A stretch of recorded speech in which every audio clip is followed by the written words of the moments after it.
Alhamdulillahi Rabbil Alamin. Wassalatu wassalamu ala ashrafil anbiya'i wal mursalin wa ala alihi wa sahbihi ajma'in, amma ba'du. Tak ada.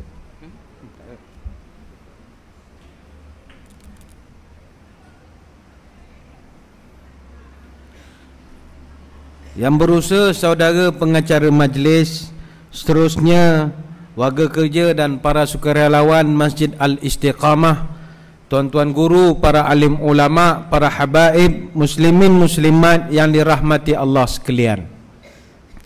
Alhamdulillah, bersempena dengan Ihsan Day, anjuran unit belia Ar-Rijal Masjid Al-Istiqamah, maka kita telah mengadakan umpama maraton ceramah. Dan tibalah baton untuk giliran saya menyampaikan satu tajuk seperti yang telah dimaklumkan, memanfaatkan keterbatasan masa.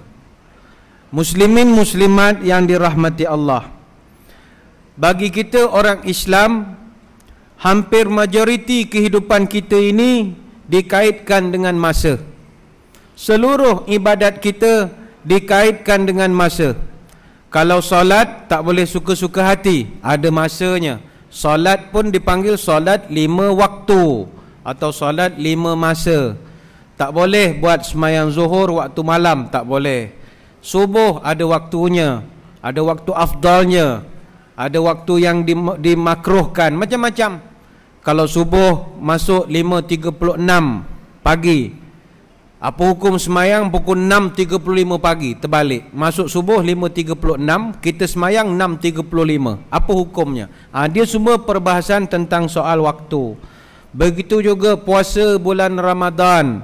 Itu hanya boleh puasa selepas munculnya anak bulan Ramadan. Kalau tak nampak anak bulan, kita pakai hisab. Bagi kita di Singapura ini, kita tak pakai ru'yah lagi, pakai hisab. Sebab Singapura, Malaysia, Brunei, Indonesia, dia dah setuju pakai ru'yah dan hisab. Tengok dan juga kira. Dulu pakai tengok, tapi sekarang dah tak boleh tengok. Apa sebab? Banyak pencemaran cahaya. Dulu kita panjat bukit, tengok dekat mata langit, kaki langit, boleh nampak anak bulan, insya-Allah. Tapi sekarang banyak pancaran matahari, banyak cahaya-cahaya bangunan, menyebabkan kita keliru. Kalau di Kuala Lumpur, Menara Kuala Lumpur itu tempat menengok anak bulan. Tapi sekarang dah tak boleh lagi sebab banyak sangat cahaya. Menara Kuala Lumpur sekarang ni kalau tengok anak bulan dah tak boleh. Nak tengok anak dara okey, banyak itu, banyak pemandangan. Anak bulan dah tak nampak lagi. Sebab bila kita teropong ke atas, nampak KLCC punya tower, dia punya ada api bling-bling. Bling, bling. Ingatkan anak bulan, rupanya KLCC. Singapura pun begitu. Kalau teropong nampak tu apa, Baterenoh, apa nama tu, Castle Sen apa nama, nampak yang atas bangunan itu. Kita ingatkan anak bulan, rupanya bling, bling, bling. Maka sekarang kita guna ru'yah dan guna hisab. Artinya ada kaitan masa. Nak berbuka puasa, tuan-tuan semua pasang radio. Tak boleh suka-suka hati berbuka puasa. Kita kata, Tuhan boleh kautim, takkan 1 minit Tuhan kira aku puasa dah berapa jam, takkan 1 minit Tuhan nak kira. Tak boleh. Puasa berbuka mesti ikut time dia. Kemudian apa lagi? Nak zakat fitrah, ada masa dia. Tidak boleh zakat fitrah bila orang dah nak semayang, orang dah mula solat, itu tidak diterima lagi. Begitu juga misalnya penentuan hari raya, manasik haji. Ramai orang Singapura, orang Malaysia, orang mana-mana susah hati sebab kota untuk buat haji makin sedikit. Ada orang yang daftar, dia punya giliran lagi 15 tahun. Tak tahu siapa mati dulu atau kiamat dulu, mana tak tahu mana satu. Memang ikut chances tak boleh. Ada boleh atau tidak? Ustaz, ini dah kira darurat, saya buat haji kat Pening boleh tak? Tak boleh. Dia ada tempat, ada masa. Boleh tak saya pergi umrah bulan 6, saya niat haji? Tak boleh, tak boleh. Haji semuanya berkaitan dengan masa. Justru umat Islam tidak lain tidak bukan, Allah Ta'ala nak ajar dia supaya peka dengan masa. Cuma masalahnya muslimin muslimat sekalian, masa ini satu perkara yang amat pantas berlalu. ada satu hadis daripada Nabi SAW. Nabi berpesan kepada Anas bin Malik radhiyallahu anhu, kata Nabi, la yaqumus sa'ah hatta yataqarabul zaman. Tidak akan berlaku kiamat melainkan kau akan merasakan bahawa masa itu berjalan terlalu pantas. Kan sekarang kita dah rasa masa berjalan pantas. Hari ini hari Sabtu, tuan-tuan akan ingat balik, aku rasa baru Sabtu lepas aku pergi Gelang. Ini Sabtu ni dah Sabtu balik ya.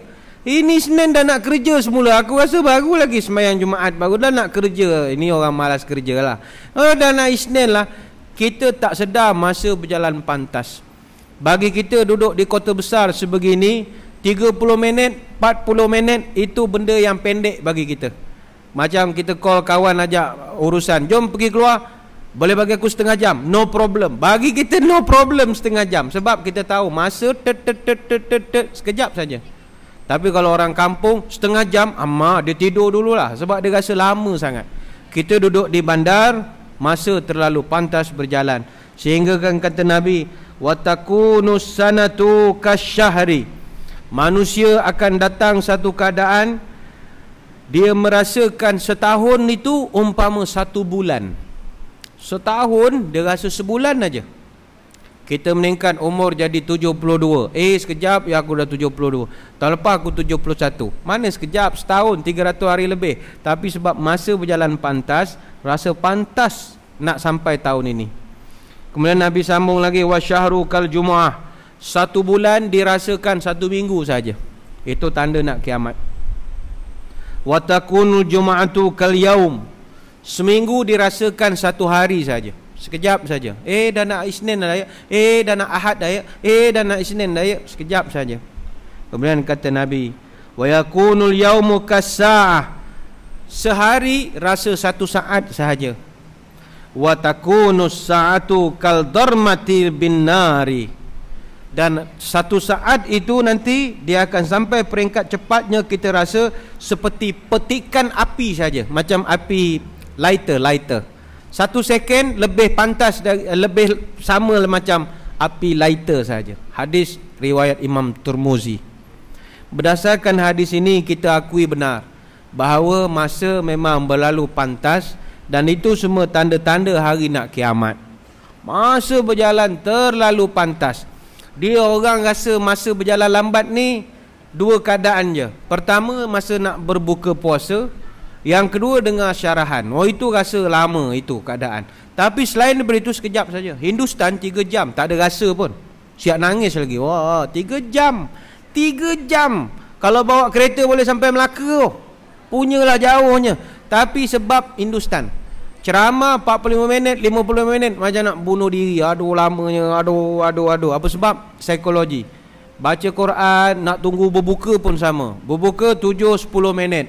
7-8 minit, lagi 2 minit lagi, macam nak mati tunggu. Aduh lamanya 2 minit. Sebab masa berjalan terlalu lambat ketika itu. Tapi selain daripada itu sekejap saja. Hari raya, rasa baru lagi gambar hari raya, pakai baju raya. Dah nak puasa lagi. Aku punya puasa dulu pun belum ganti lagi, dah nak puasa lagi. Nampak? Masa berjalan terlalu pantas. Anak-anak membesar, berapa ramai orang tengok, dah besar dah anak aku, dah boleh pakai baju aku lah. Sekejap masa berjalan. Ini tanda-tanda nak kiamat. Satu ketika Nabi Isa alaihissalam, dia pernah menyampaikan satu nasihat yang bagi saya baik untuk kita pegang. Kata Nabi Isa, dalam hidup manusia ini masa dia ada 3 sahaja.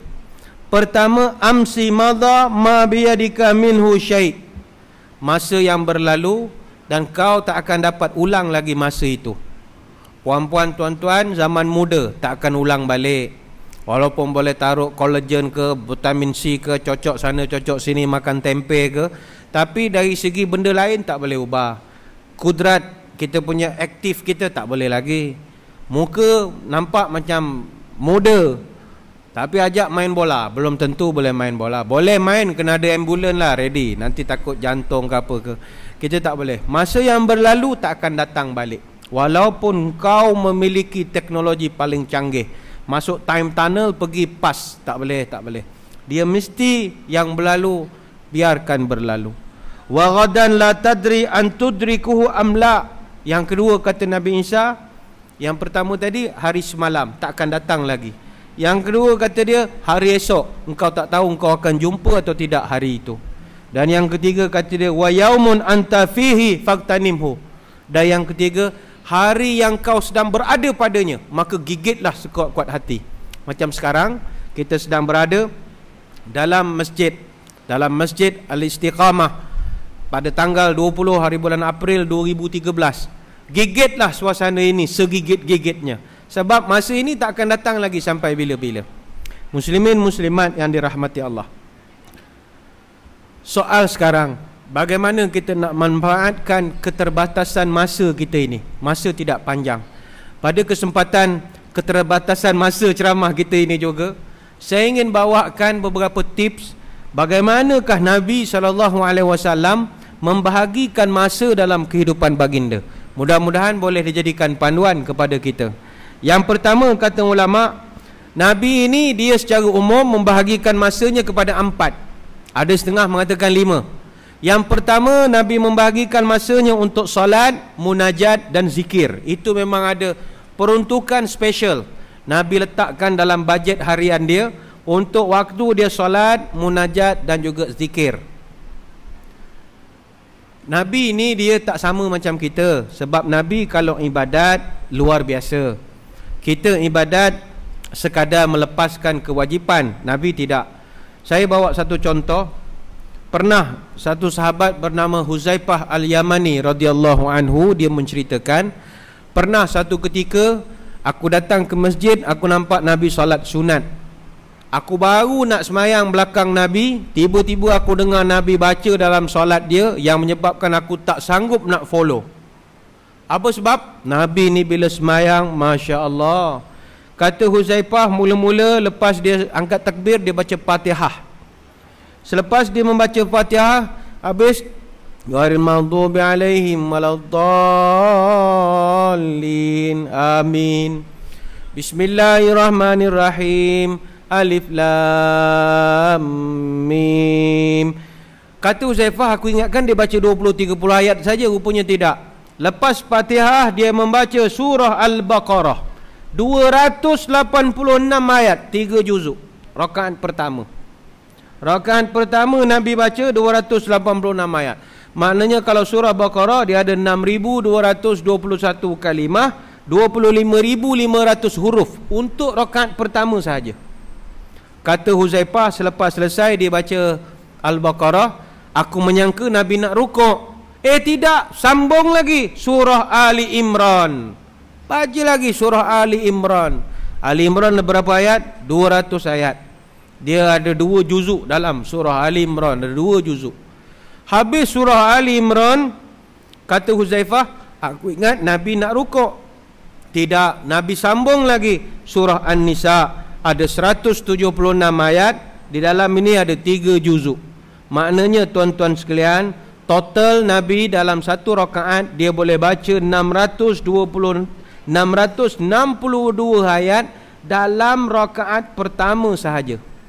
Ini peristiwa yang dicatatkan dalam hadis sahih daripada riwayat Imam Hakim dan juga An-Nasai. Bayangkan, Nabi punya baca solatnya panjang. Sebab itu Nabi ada peruntukan masa khusus untuk mendirikan solat. Tapi ini khusus untuk Nabi sahaja. Kepada kita umat dia, Nabi marah kalau kita jadi imam baca panjang. Itu tak boleh. Yang saya sebut 662 ayat itu Nabi saja dengan sahabat.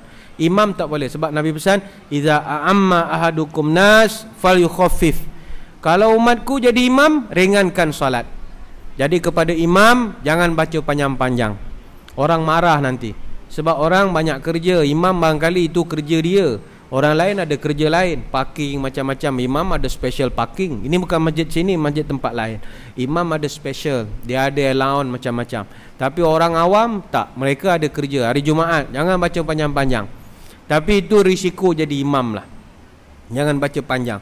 Imam kalau baca pendek pun kena komplain, baca panjang lagi kena komplain. So pandai-pandailah. Kalau baca pendek orang kutuk, Qul huwallah, qul ya, qul a'u. Baca qul aku berhenti jadi imam ni macam. Ini masalah. Kalau baca panjang orang kutuk, mengada-ngada nak tunjuk dia hafiz lah tu. Susah juga jadi imam ini.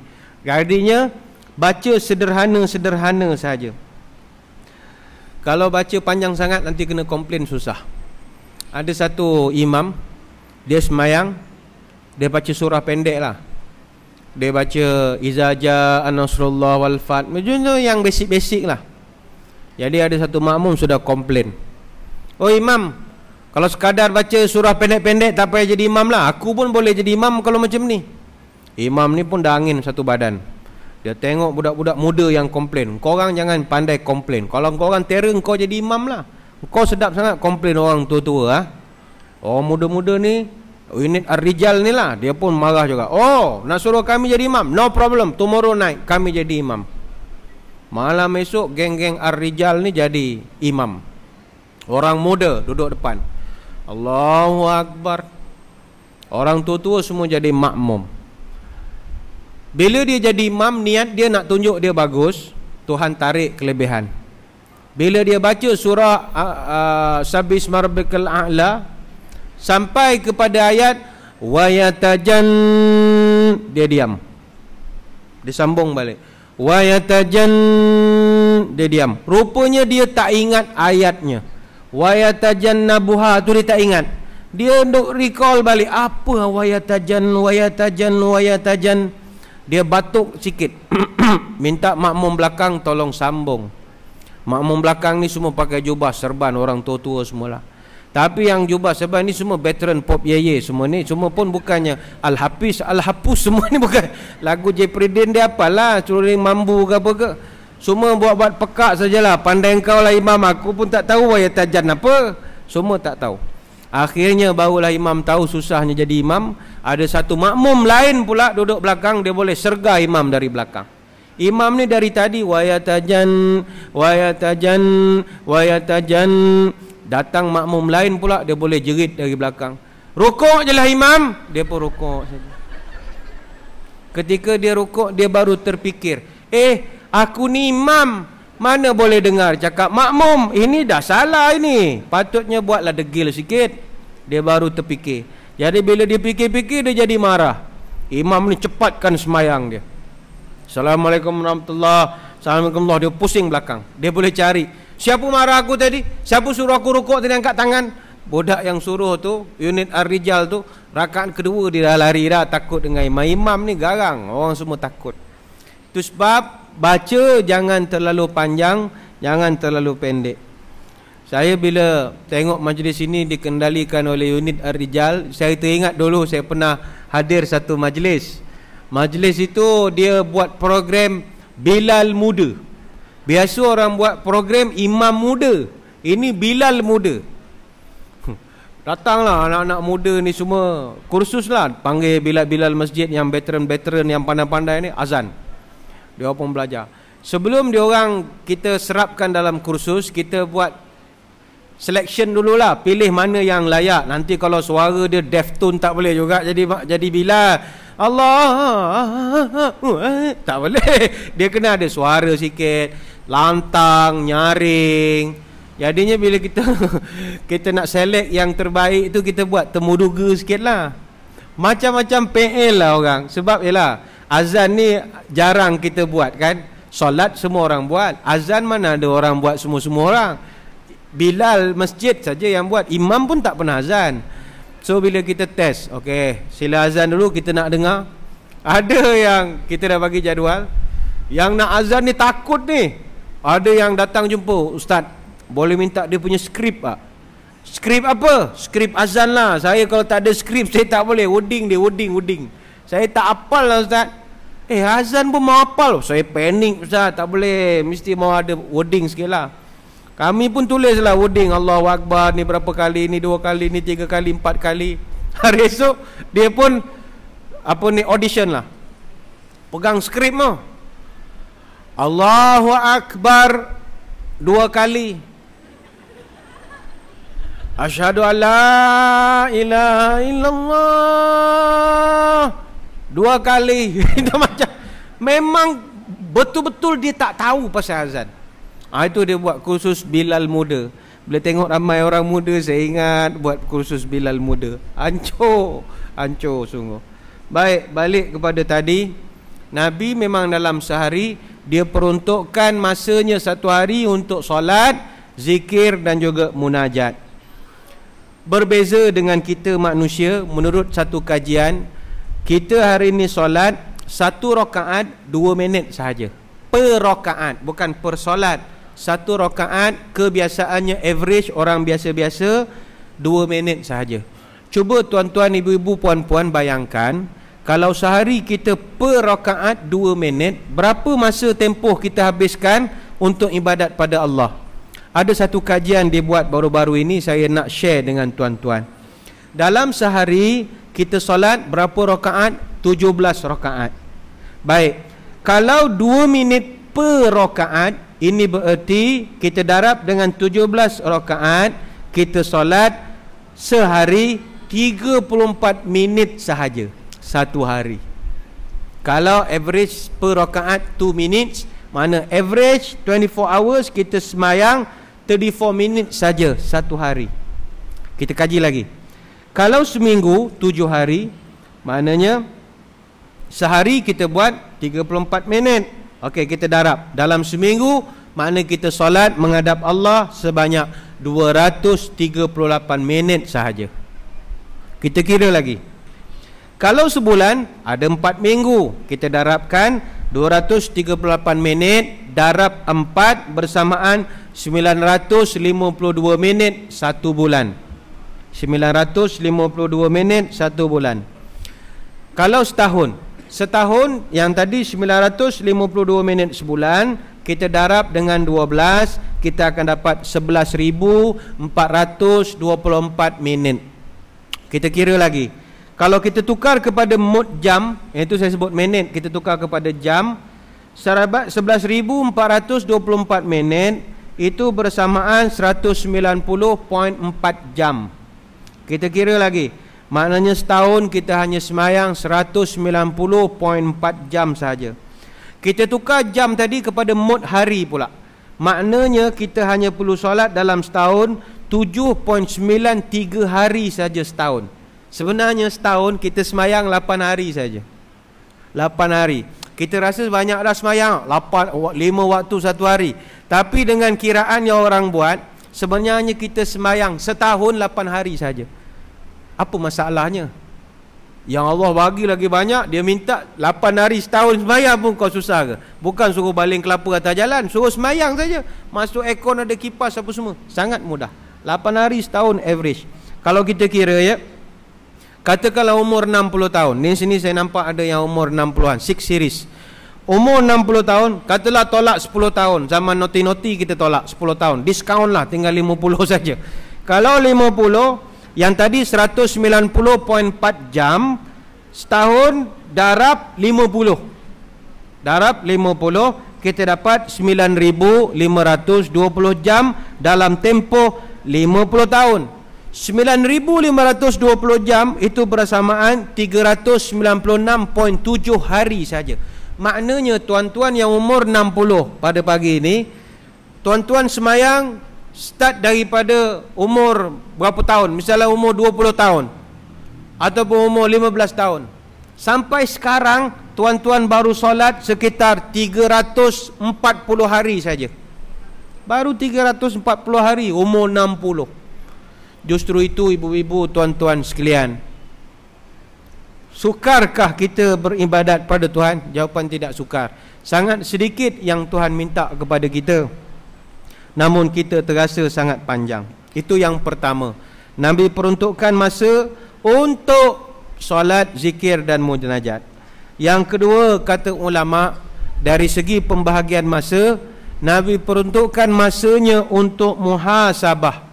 Nabi sering duduk berfikir tentang kehidupan dia, tentang apa kesalahan yang kalau ada pernah baginda lakukan, apa perancangan-perancangan yang Nabi nak buat, apa kelemahan-kelemahan yang ada. Itu dia sering lakukan introspeksi. Kalau kita ambil contoh, bagaimana orang-orang yang dulu mereka sering menjadikan muhasabah diri sebagai amalan. Umar Al-Khattab radhiyallahu anhu antara sahabat Nabi yang paling suka muhasabah diri. Dia duduk, dia sering kalau satu hari dia mesti duduk sekejap fikir apa yang aku dah buat. Dia analisis balik diri dia. Apa yang aku dah buat, apa yang tak patut aku buat. Baik itu saya menggalakkan tuan-tuan puan-puan sekalian, buatlah journal sendiri. Jangan diary, journal sendiri. Apa yang tuan-tuan dah buat, apa perangai buruk yang kita dah buat, supaya benda ini boleh kita baca hujung tahun, baca balik, semak. Almarhum Imam Hasan Al-Banna ketika dia meninggal, anak-anak dia terkejut nampak jurnal dia. Hasan Al-Banna ni kata anak-anak dia jarang balik rumah. Dia ni kerja dakwah, kerja NGO banyak. Dia jarang dengan anak-anak. Tapi rupa-rupanya walaupun dia jarang dengan anak-anak, dia perhatikan kelakuan anak-anak dia. Anak-anak dia ada 5-6 orang. Setiap seorang dia buat jurnal khas untuk anak dia. Macam seolah-olah personal file kita di klinik lah. Mana pergi klinik, kasih IC kan, taruh dalam sistem, terus keluar file. Semua penyakit kita yang 5-6 tahun semua ada dalam tu. Asal mana anak-anak dia semua buat macam tu. Dalam file tu dia tulis. Dia tulis setiap perangai anak-anak dia yang dia nampak dan yang dia dengar. Contoh dia balik rumah, dah 3 hari tak balik, sampai rumah dia punya isteri report, abang ni anak kita ini, anak-anak dia gaduh lah, malam mandi lah mama. Okey. Dia pun ambil file anak dia. Hari ni dapat report malas mandi. Wahai anakku, andai kata engkau membaca tulisan abahmu ini satu hari nanti, kau telah melukakan hati mak. Minta ampun daripada dia. Tapi abah okey, sebab abah pun malas mandi juga. Sebagai contoh lah, contoh. Moga kita bertemu di dalam kebahagiaan. Dan dia tak pernah tunjuk anak dia. Hari esok dapat report, tulis lagi, next page, tulis penilaian dia sendiri. Nanti anak tu dah besar, nak kahwin, dia serahkan file. Itu jam anak-anak dia kata kami semua nangis lah. Bila buka, detail lah, bapak semua tulis semua yang hari-hari yang dia. Hasan Al-Banna kata anak-anak dia tak pernah marah anak, tapi dia tegur dengan tulisan dia itu tadi. Kalau tuan-tuan rajin, bolehlah buat. Tapi sekarang orang tak pakai jurnal-jurnal gitu. Orang sekarang pakai komputer, iPad ke apa ke, tulis lah macam tu. Nanti tuan-tuan meninggal, suruh anak-anak baca. Bila dia tengok, oh bapak aku, dia check aku punya hidup lah. Jadi muhasabah diri. Selain daripada muhasabah anak-anak, muhasabah diri kita. Soalan ringkas kalau saya tanya, siapa di kalangan tuan-tuan sepanjang hari ini, dari subuh tadi sampai sekarang, tak ada buat salah apa-apa? Tak ada langsung buat salah, ada atau tidak? Mustahil. Siapa di kalangan tuan-tuan sepanjang hari semalam tak buat apa-apa kesalahan dan dosa? Mustahil. Setiap daripada kita, kata Nabi SAW, kullu bani Adam khata' wa khairul khata'in at-tawabun. Setiap anak Adam mesti buat salah, dan orang yang paling baik yang buat salah ialah orang yang bertaubat. Masa bila nak kenang? Kena ada masa untuk muhasabah. Itu yang kedua. Yang ketiga, Nabi memperuntukkan masanya untuk berfikir tentang makhluk ciptaan Allah Subhanahu wa taala. Duduk melihat alam. Sebab kita nak dekat diri dengan Allah boleh sahaja dengan melihat alam ciptaan Allah. Sebab itu Syed Rashid Ridha mengatakan bahawa tanda-tanda ciptaan Allah ini dia panggil sebagai ayat Allah yang diciptakan, tanda-tanda kewujudan Allah. Ayat Allah ada dua, satu yang terucap, satu yang tercipta. Ayat Allah yang terucap, wahyu. Wahyu itu kita baca. Ayat Allah yang tercipta, alam jagat raya. Sebab itu ustaz memang boleh kenal Allah, tapi orang bukan ustaz pun boleh kenal Allah dengan ilmu dia. Contoh, orang kerja doktor, dia kaji ciptaan Allah daripada ujung kepala sampai ujung kaki. Sebab itu kalau ada di sini yang anak dia doktor, atau adik dia doktor, atau doktor sendiri yang dengar ceramah ini, ingin saya pesankan, orang jadi doktor tugas-tugas mulia. Tugas seorang doktor mulia kerana tugasnya mengkaji makhluk Allah paling sempurna sekali. Apa kejadian Allah paling sempurna? Manusia lah. Bukit, gunung, ganang, laut tak boleh lawan kita punya sistem badan kita. Daripada rambut sampai kaki, kita paling perfect. Ada jutaan saraf dalam sistem badan Tuhan cipta. Dan siapa yang kaji benda ini? Doktor. Sebab itu orang kerja doktor ramai yang kalau mereka betul-betul beriman, mereka lebih insaf Ingat pada Allah berbanding dengan imam. Imam pun tak boleh challenge doktor. Di tempat saya ramai, kalau yang pergi masjid, kita ingatkan ustaz, bila tolak jadi imam, oh sorry saya bukan ustaz, saya baru nak start. Habis awak ada janggut, muka macam ustaz. Tak, saya engineer. Kenapa dia datang masjid kaji dengan Allah? Sebab dia kaji tentang sudut, tentang hukum, bagaimana benda tu naik. Kan kalau engineer dia kaji tentang persoalan sudut macam ni, sudut macam ni.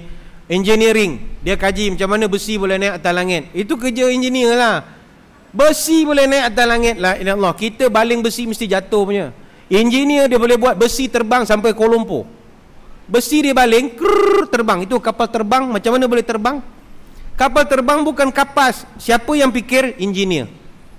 Dia fikir macam mana mau cari sudut. Kan kalau kita pergi masa budak-budak zaman dulu, tuan-tuan main tepi pantai, biasa kalau baling batu dalam air laut, mesti tenggelam punya. Tapi kalau pandai cari angle, sudut yang tepat, batu yang tuan-tuan baling dia jadi piu, piu, piu, piu. Kadang sampai tiga kali baru tenggelam. Kalau orang yang pandai 5 kali 6 kali dia boleh buat. Dia tengok angle sudut yang sesuai, piu, cung, baru tenggelam. Kalau orang bandar memang tak pandai, baling memang terus tenggelam lah. Belum mati semua ikan. Tapi kalau orang pandai mesti boleh tu. Itu kerja engineer lah. Engineer kerjanya mencari angle, mencari sudut yang mustahil tidak dimustahilkan. Besi tak boleh naik, tapi Allah kasih dia ilmu, dia boleh buat besi naik langit. Tapi macam mana dia buat? Dia minta tolong sama angin. Tanya sama pokok, apa sebab goyang. Nanti jawab pokok, angin yang tolong tolak. Lagi besar dia punya kepak, lagi banyak angin dia ajak masuk. Angin tolong pegang dia punya kepak. Sampai Kuala Lumpur. Kenapa jadi tiba-tiba air pocket? Sebab awan tebal. Besi langgar awan, angin jatuh sekejap. Tapi nanti ujung disambut balik. Bila dia tak jatuh, dia jatuh, itu yang kita jatuh ke bawah. Angin tak ada. Sebab itu tuan-tuan kalau naik kapal terbang, banyakkan istighfar. Sebab kita betul-betul gantung atas angin itu. Bayang kalau angin mogok, angin demonstrasi, manusia tak adil. Aku tolong bawa engkau dari Mekah sampai mana-mana, engkau ucap terima kasih pun tidak, ajak datang rumah minum air pun tak ada. Ini macam punya orang, jangan tolong. Jom kita pergi teh tarik. Kalau dia tinggal kita, terus jatuh bawah. Siapa yang kaji benda-benda alam-alam ini? Engineer. Sebab itu orang engineer, doktor, geologis, kaji muka bumi, kaji dalam bumi, ONG punya orang, oil and gas, lebih banyak beriman banding orang lain. Orang yang kaji haiwan pun boleh. Orang kerja zoo, berapa ramai saya jumpa orang kerja zoo, insaf. Kecuali zoo Hulu Klang, zoo negara itu lain. Dia jaga zoo, akhirnya dia mengaku jadi nabi. Itu dia pening sikit lah. Kan Haji Kahar tu kerja zoo, dia mengaku jadi rasul. Jawatan agama sudah tangkap, dia resign. Dia letak jawatan, ada official letter, peletakan jawatan sebagai Rasul Melayu. Siap dia beritahu, dengan ini saya mendesak agar diadakan pelantikan baru Rasul Melayu. Jika tidak, ada ditimpa musibah. Jadi, kalau tuan-tuan sini dah pencen, tak ada kerja, boleh mohonlah jadi Rasul Melayu. Cawangan Singapura lah. Dia headquarters dia dekat Kuala Lumpur. Boleh. Orang kerja jaga haiwan banyak insaf. Sebab itu nak naik iman tak mesti pergi masjid, tengok TV, tengok Discovery Channel, tengok Animal Planet pun boleh jadi iman tambah. Kan ramai orang dia tengok Animal Planet, cerita harimau, singa nak makan zirapah. Dia tengok cerita Animal Planet saja. Harimau lari, singa lari, lompat belakang zirapah. Pam! Zirapah lawan. Boom. Zirapah menang. Kita bila tengok, terbit dari mulut kita, subhanallah. Itu iman naik kan. Hebat ciptaan Allah. Zirapah boleh lawan singa. Kenapakah singa yang begitu garang boleh dilawan? Timbul kita kekuatan pada Allah. Melihat singa, harimau kejar rusa, kita tengok dalam Animal Planet, tambah iman. Tapi tuan-tuan jangan tak datang masjid pula lepas pada ni. Dia tanya, Ustaz tak datang masjid? Tu Ustaz bilang, no tambah iman, tengok Animal Planet aja. Aku pun tengok Animal Planet lah. Orang datang masjid, gentil tasbih, dia gentil remote TV. Macam ni. Kejap tukar, tengok Discovery Channel. Jangan. Balance kan itu ya. Kemudian yang keempat, Nabi membagikan masanya untuk mencari keperluan seperti mencari rezeki. Itu memang ada, perlu bekerja. Ini saya tidak ulaskan. Yang kelima, Nabi memperuntukkan masanya untuk menghiburkan jiwanya dengan aktiviti-aktiviti yang dibenarkan oleh syarak. Tuan-tuan sekalian, dalam Islam kita boleh berhibur. Bahawa Nabi SAW sendiri, walaupun Nabi seorang yang serius dalam kehidupan, tapi Nabi ada juga sisi-sisi joke-nya, itu Nabi ada. Sebab itu orang Islam jangan terlalu serius. Nanti kalau terlalu serius, sakit jantung kita. Sekali-sekala kita okey nak hiburkan hati kita. Nabi pun ada mengusik-ngusik sahabat. Ada. Kan kita biasa dengar satu hari ada seorang sahabat mengadu perempuan. Ya Rasul, tolong saya, tolong doa pada Allah. Apa hal kakak? Saya punya anak hilang ni, saya tak tahu mana mau cari ni. Tolong ya Rasul, tolong ya Rasul. Kata Nabi, bertenang, duduk sini. Saya mau tanya, awak punya anak laki perempuan? Lelaki ya Rasul. Oh, berapa umurnya? Umur dalam 10-11 tahun. Oh, dia punya mata, Nabi tanyalah, anak awak tu dia punya mata, tepi dia putih, tengah-tengah hitam ke macam mana? Tengah hitam kan, tepi putih. Perempuan ni jadi nganga mulut. Ni apa soalan ya Rasul? Memanglah semua orang mata hitam, tengah putih, kiri kanan. Nabi ketawa. Saya ni nak bagi awak tenang saja, kata Nabi. Kan Nabi pun ada noti-noti tu sikit-sikit adalah. Kan satu orang makcik mengadu, ya Rasulullah, aku dah tua, doakan aku masuk surga sudahlah, kata perempuan ni. Nabi kata, ish, orang tua mana boleh masuk surga? Orang tua tak adalah dalam surga. Tak boleh. Nabi jaga. Makcik ni nangis, sampai hati tak nak kasih saya surga. Orang lain semua Tuhan dah janji, saya apa tak dapat surga? Nabi senyum. Sebenarnya awak masuk surga, tapi tak jadi orang tua. Awak jadi orang muda lah nanti. Ni orang tua semua tak boleh duduk surga. Semua akan dimudakan kembali. Barulah makcik ni senyum. Nabi memang suka mengusik-ngusik. Apa tujuan? Itu kehidupan. Bilal bin Rabah pernah jumpa Nabi mengadu, ya Rasul, orang hina saya, orang reject saya, orang panggil saya hitam macam-macam. Hitam lah, metalik, tukir lah, apa-apa semua. Tolong ya Rasul, apa macam saya mau buat? Kata Nabi, sabar Bilal. Kamu nanti kalau masuk surga, bidadari semua kejar kamu. Bilal senyum saja. Apa pasal bidadari kejar saya ya Rasul? Yalah, dia geram nak ambil engkau, nak cubit, nak buat taik lalat, kata Nabi. Bilal pun senyum saja. Ini caranya. So, justru itu tuan-tuan sekalian, berhiburlah sedikit. Pernah satu hari seorang sahabat bernabi, atau lebih tepat lagi dia ni seorang penulis kepada Nabi kita, nama Hanzalah Al-Asidi radhiyallahu anhu. Dia ni seorang yang sangat serius dalam kehidupan. Dia datang masjid, solat. Bila dia habis ibadat, dia balik ke rumah, jumpa isteri, jumpa anak, bergurau-gurau, makan-makan apa semua. Nanti asar kan datang lagi masjid. Habis balik, gurau lagi dengan anak isteri, bawa jalan pergi taman apa semua. Satu hari dia terfikir. Dia kata, aku rasa aku ni dah jadi munafik lah. Sebab aku bila pergi masjid, aku insaf, ingat Tuhan. Balik rumah aku, semua dengan anak isteri aku ketawa-ketawa, main usik-usik. Aku rasa aku tak serius lah dalam hidup. Jadi dia berjumpa dengan Sayyidina Abu Bakar radhiyallahu anhu. Wahai Abu Bakar, tolong sama saya. Apa hal wahai Hanzalah? Saya rasa saya dah jadi orang munafik. Hai, kenapa kamu jadi munafik? Saya tak serius. Di masjid saya lain, di rumah saya lain. Ada dua watak berbeza. Bagaimana wahai Abu Bakar? Kata Abu Bakar, wah kalau begitu aku pun munafik jugalah kalau begitu. Sebab aku pun macam kau, aku macam kita. Habislah kita wahai Abu Bakar kena jumpa Nabi lah, minta ampun. Mereka berdua datang jumpa Nabi SAW. Berceritalah, ya Rasul, kami ni begini, rasa macam munafik. Kata Nabi, walladzi nafsi biyadihi innakum law tadumuna ala ma takununa indi wa fu dzikri lasafahatkumul malaikatu ala furushikum wa fi turuqikum walakin ya Hanzalah sa'atan wa sa'ata sa'atan wa sa'ata sa'atan wa sa'ata. Hadis sahih riwayat Muslim. Nabi bila dengar Hanzalah cerita, Nabi senyum. Nabi kata, wahai Hanzalah, jangan serius sangat. kalau kamu siang malam perangai macam ini, nescaya malaikat akan datang duduk rumah kamu, tidur dengan kamu, mandi dengan kamu, segala-gala dengan kamu. Malaikat sampai bersalam dengan kamu. Jangan begitu wahai Hanzalah. Sekali-sekala hiburkan hati. Sa'atan wa sa'ata, sa'atan wa sa'ata.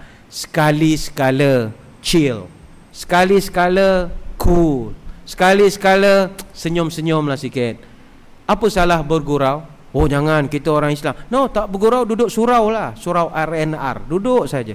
Kita hidup mesti ada bergurau-gurau sedikit. Sebab itu pagi tadi saya berada di Masjid Darul Aman bersama dengan jemaah-jemaah daripada Masjid Al-Amin. Kita cerita tentang mendepani ujian. Sekarang ni orang banyak ditimpa ujian, dan ujian itu dia tak tertanggung. Apa sebab? Salah satu sifat orang yang kalau nak ujian ini jadi positif, dia mesti banyak senyum. Hari ini orang Islam kurang senyum. Kurang sangat tuan-tuan. Nak cari orang Islam yang senyum kurang. Ketawa pun kurang sekarang. Kalau dalam masjid ini zon memang tak ada orang senyum. Semua muka macam tak dapat gaji semua. Tak tahu apa hal. Semua tak ada kegembiraan. Tak ada kegembiraan. Macam sekarang saya sebutkan tadi, kita sekarang musim pandemik. Pandemik sekarang penyakit sedang merebak. Dulu kita diserang H3N2. Sekarang sudah naik, lepas tu naik jadi H1N1, kemudian H1N2. Last year naik jadi H4N6, kemudian tukar jadi H7N3. 31 Mac baru ni pandemik serang di China, H7N9. Maknanya kita sekarang pandemik. Semua orang takut, tapi jangan sampai tak senyum. Senyumlah, sebab senyum akan menjadikan sihat badan kita. Ada satu kajian saya nak share. Bila kita senyum, badan kita senyum. Puan-puan sekarang ni, ibu-ibu, tuan-tuan, orang senyum, badan dia senyum. Cuba senyum. Kan bila senyum, dada naik, bahu naik. Senyum. Cuba tension. Kan bila kita aduh, bila aduh saja bahu terus ini macam.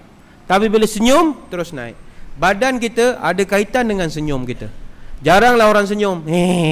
Tak ada. Senyum mesti ada kaitan dengan posture badan kita akan berubah. Banyakkan senyum.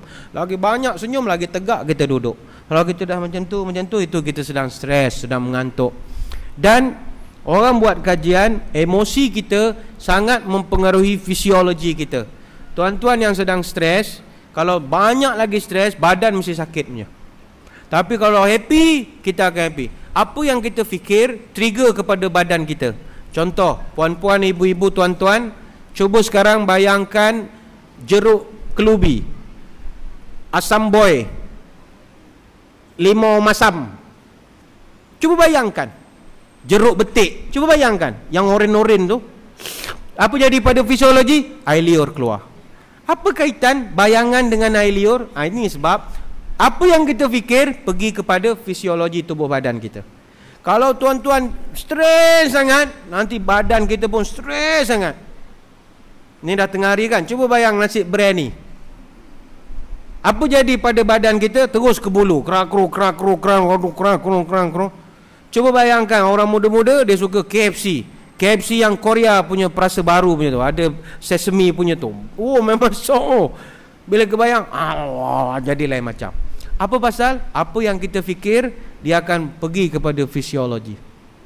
So, banyak-banyakkan senyum. Orang senyum, dia akan hasilkan endorfin di dalam otak dia. Endorfin ini, dia boleh kurangkan kesakitan. Dia tak sembuh, kurangkan.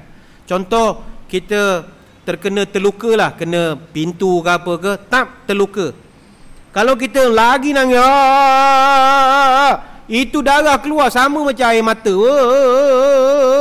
Dia keluar lagi. Tapi kalau kita senyum, dia kurangkan sakit. Kena subhanallah, Allahu akbar, Allahu akbar, Allah, kurang sedikit. Saya tak kata sembuh. Kalau sembuh tutup klinik, nanti tak ada orang pergi klinik. Mengurangkan. Senyum itu sangat penting. Yang kedua, kita tengok orang Islam sekarang kurang ketawa. Kurang ketawa. Saya tidaklah nak kempenkan tuan-tuan ketawalah hari-hari macam orang gila, tidak. Jangan tak ketawa langsung. Nabi pun ketawa, cuma ada adabnya lah, tutup mulutnya, tak ketawa macam orang gila. Ketawa-ketawalah, tapi mesti mau ketawa. Menurut kajian, orang yang ketawa 100 kali dalam 24 jam, dia punya manfaat sama macam manfaat kardiovaskular yang kita senaman selama 10 minit. Tuan-tuan ketawa sehari 100 kali satu hari. Hari ni berapa kali dah ketawa? Campur-campur semua ada berapa? Ada 20 agaknya kan. Lagi 80 lagi mau ketawa. Baru satu hari boleh dapat 10 minit punya senaman. Kita kan senaman kurang, masa tak ada.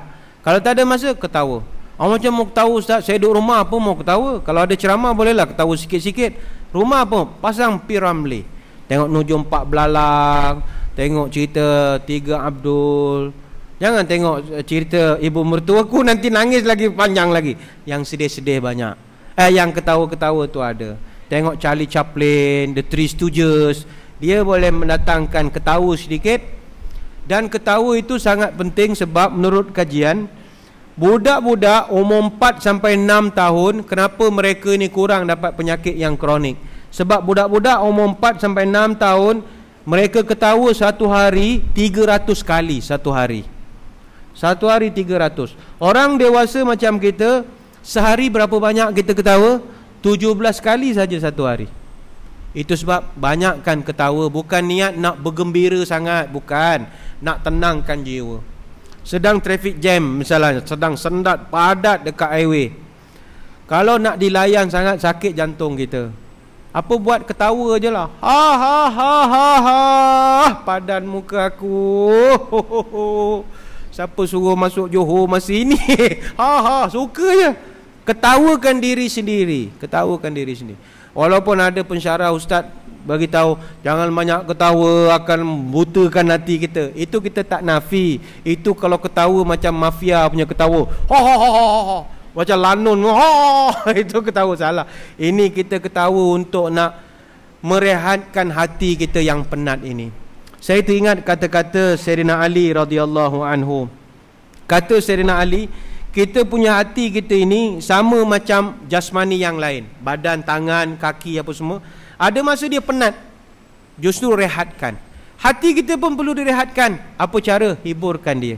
Sebab orang yang kalau dia tak hibur langsung, dia akan jadi rosak jiwanya. Contoh apa Nabi buat untuk menghiburkan diri? Ramai kita rakyat sekarang, bila fikir hibur, nampak muzik. Oh, jamming. Oh, dreng drong dreng drong dreng drong. Tak. Nabi punya hiburan, ini saya bagi cadangan lah, tuan-tuan boleh buat. Pertama, Nabi punya kaedah hiburan, lumba lari. Maknanya jogging, berlari. Tuan-tuan kena buat. Dalam sehari mesti cari masa. Kalau tak ada, nak keluar tak ada masa apa, beli treadmill apa ke. Beli treadmill. Sekarang murah lah treadmill, 100 lebih pun ada. Tapi tak tahulah macam mana lari pakai apa. Kena pakai kasut askar sikit lah, sebab dia kasar sangat kan. Beli treadmill, pasang yang naik bukit punya tu. Sebab sunnah.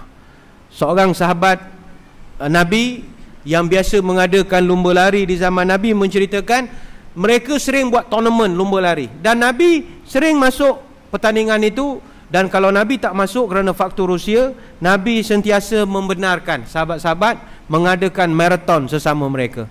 Dan Nabi sendiri, kata Aisyah, sering buat dia panggil maraton tertutup dengan isteri dia, iaitu Aisyah radhiyallahu anha. Pernah Aisyah menceritakan, sabaqani Rasulullah fasabaqathu falabisu hatta idza arhaqani lahmi ay as-samintu sabaqani fasabaqani faqala hadhihi bitilka. Kata Aisyah, suamiku Rasulullah memang hobi dia mesti suka ajak lumba lari. Dia kata, masa aku baru kahwin, aku lumba lari dengan Nabi, aku selalu menang. Yalah, Aisyah umur berapa? Dia punya suami umur nak pencen lah. Lari, aku mesti menang. Dia selalu tinggal belakang.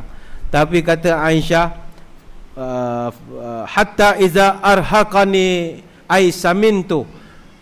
Sampailah satu peringkat, aku umur meningkat, aku punya badan sudah gemuk. Aisyah ni rupanya gemuk.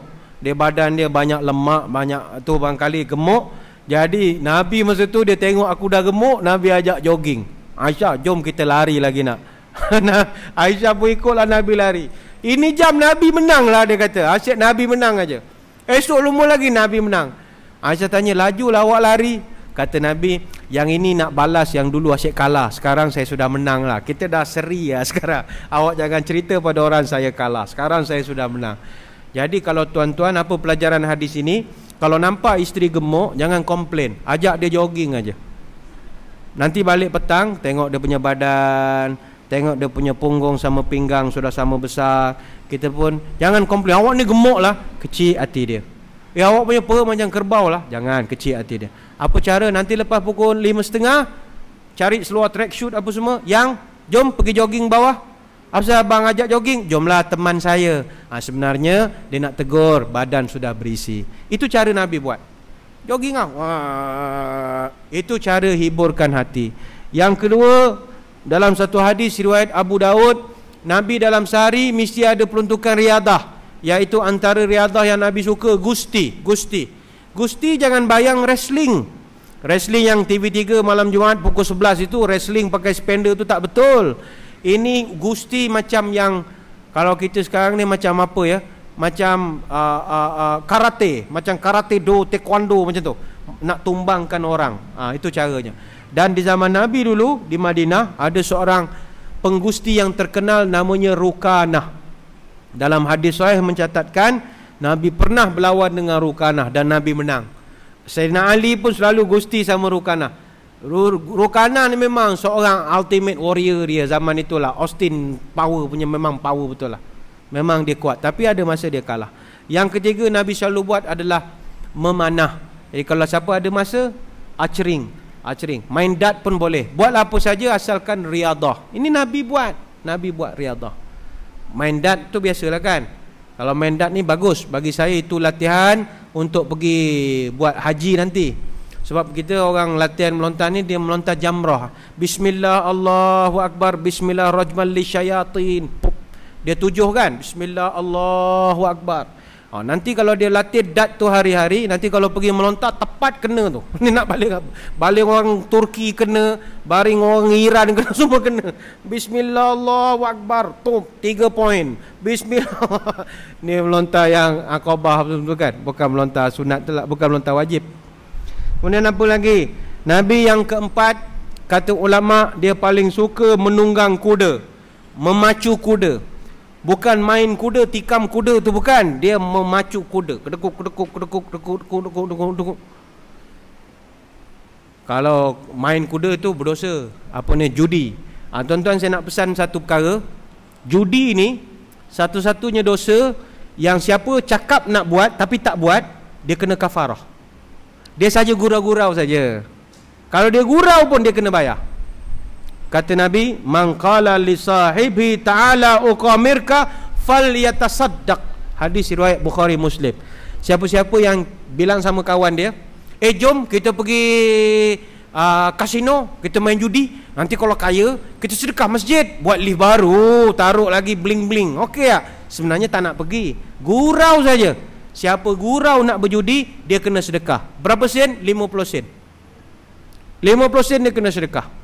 Mana kawan dia kena tegur, kau dah gurau-gurau nak judi tu berdosa, kau tahu tak? Oh iya ke? Habis apa macam? Kau kena kafarah lah, bayar. Berapa sen? 50 sen, bayar masjid. Atau cari orang miskin bagi 50 sen. Kalau ada yang kata, alamak ustaz, saya sudah banyak kali apa macam, tapi baru hari ni tahu. Tak apa, let bygone be bygone. Dia yang ni tak apa dalam Islam. Tertidur, tercakap, terbuat, tak tahu, tak apa.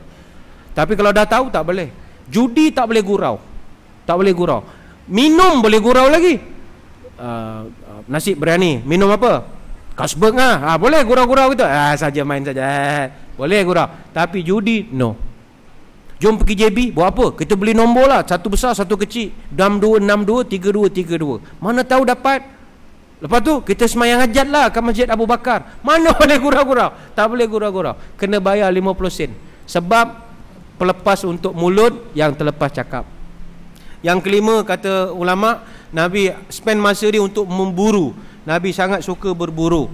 Dia sering berburu untuk mencari dari segi haiwan-haiwan, makanan-makanan, dia suka. Dan dia selepas dia menjadi Nabi, ada masa-masa Nabi pergi, tapi kebanyakannya sahabat-sahabat dia izinkan untuk melakukan pekerjaan itu. Cuma kata Imam Al-Ghazali, jadikanlah nyanyian, muzik sebagai hiburan terakhir sebelum kita nak mengambilnya sebagai hiburan jiwa kita. Sebab Nabi tidak meletakkan muzik sebagai hiburan pertama. Minggu lepas saya di Jabatan Agama, saya duduk bahagian ajaran sesat. Kami tangkap satu kumpulan di Kuantan. Dia nak dekat diri dengan Tuhan pakai muzik. Pakai muzik. Gitar jamming cukup, distortion gadget semua ada, delay, nyanyi lagu rock. Dia kumpulan rock rohani. Dreng kepadamu kekasih Allah Allah Allah Allah Allah. Dia siap ada. Dia dakwa dia boleh dekat diri dengan Allah pakai muzik. Kami buat kajian dah 2 bulan, kami follow. Kami tangkap, kami bentangkan kami punya research, kami beritahu. Muzik tak pernah sampai kenal Allah, tak pernah. Apa sebab? Sebab muzik ini dia hanya trigger kita punya brainwave untuk delta saja. Sebab kita punya frekuensi otak kita ada delta, beta, alpha, apa semua ni. Dia tak akan sampai. Yang sampai ialah zikir. Muzik tak akan sampai. Muzik ini dia hanya trigger kita punya brainwave untuk asyik saja. Kita mendengar lagu segala puji-pujian ku tujukan pada Ramli Sarip, dan hidup dan matiku hanyalah untukmu. Lagu tu ketuhanan, tapi orang minat muzik tangannya gini, untukmu, untukmu. Kalau orang suka gitar dia akan fikir D minus, A minus, C minus, B flat, D flat, 3 flat. Kalau orang suka drum dia akan kira tempo 1, 2, 3, 4 1, 2, 3, 4 1, 2, 3, 4 1, 2, 3, 4. Muzik tak pernah boleh sampai pada Tuhan. Yang sampai pada Tuhan zikir. Itu sebab kata Imam Ghazali, kenapakah bila kita tengok burung berkicauan, geru burung pagi-pagi, kita mendengar bunyi air terjun. Bahkan tuan-tuan di sini kalau tak ada air terjun, rumah kita ada water fountain, bunyi air. Kenapakah ini semua menenangkan kita? Melihat ikan yang berenang dalam akuarium menenangkan kita. Apa sebab? Kerana makhluk Allah semuanya berzikir kepada Allah.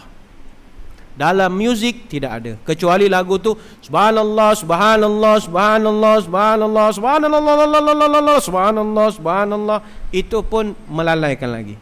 Itu sebab inilah 5 pembahagian masa Nabi SAW yang menjadikan Nabi atau baginda itu seorang yang berjaya memanfaatkan keterbatasan masanya. Ingatlah tuan-tuan puan-puan sekalian, masa kita tak banyak, bahagikanlah dengan cara yang terbaik.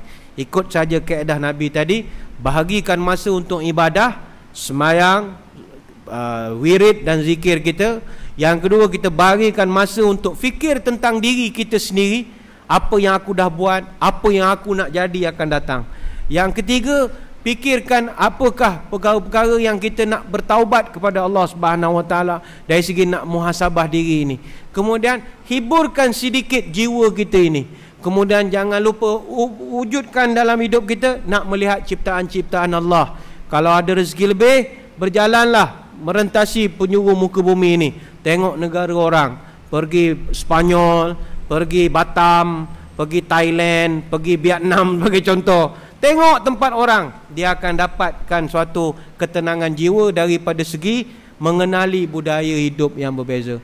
Kalau ini yang mampu kita buat, saya percaya insya-Allah matlamat kita nak memenuhi keterbatasan masa kita ini akan mudah untuk kita selesaikan. Sekadar itu sembang-sembang kita tengah hari ini. Saya mengucapkan ribuan terima kasih atas perhatian. Mohon maaf sebarang kekurangan. Mudah-mudahan kita bertemu pada lain-lain kesempatan. Selamat maju jaya kepada unit Belia Ar-Rijal Masjid Al-Istiqamah. Mudah-mudahan program Ihsan Day ini berjaya mencapai objektifnya. Kita tutup dengan doa, mudah-mudahan diberkati. A'udzubillahi minasyaitonirrajim. Bismillahirrahmanirrahim. Allahumma aftah lana qulubana fi talabil ilmi warzuqna ikhlasa fihi wal amalu bihi wa nashru bihi hatta ya'tiyana al yaqin.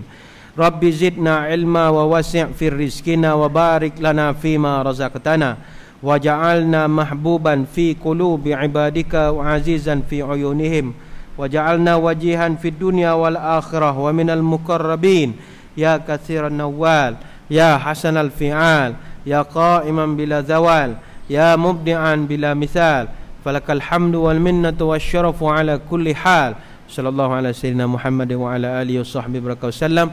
Walhamdulillahi rabbil alamin. Billahi taufik wal hidayah. Wassalamualaikum warahmatullahi wabarakatuh. Wallahu a'lam.